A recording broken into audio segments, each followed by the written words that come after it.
Hey everyone, how you doing? Mike from 1A Auto. 2015 Chevy Silverado, same thing as a Sierra, GMC Sierra. I'm going to show you how to check the brake fluid. Pop the hood on your Chevy Silverado. Hood release is right here in the middle under the steering column.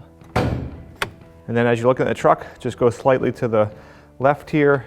There's a little tab sticks up, just move it to the center of the truck and lift up. Right here, your brake fluid. It's right in front of where the driver sits.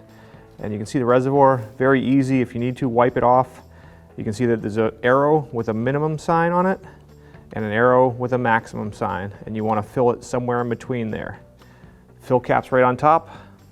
Turn it counterclockwise. You can even see on top of it, it says .3. That's the type of brake fluid you want to put into it.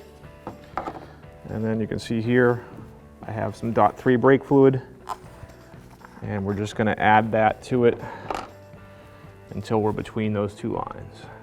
Okay, so now you can see the fluid's right between. I generally don't like to be up at the max or definitely not below the minimum, but somewhere in between is good. And then put the cap back on. Turn it clockwise if you like, and you want it all lined up clockwise. Make sure it's nice and tight. Thanks for watching. Visit 1aauto.com for quality auto parts shipped to your door, the place for DIY auto repair. And if you enjoyed this video, please click the subscribe button.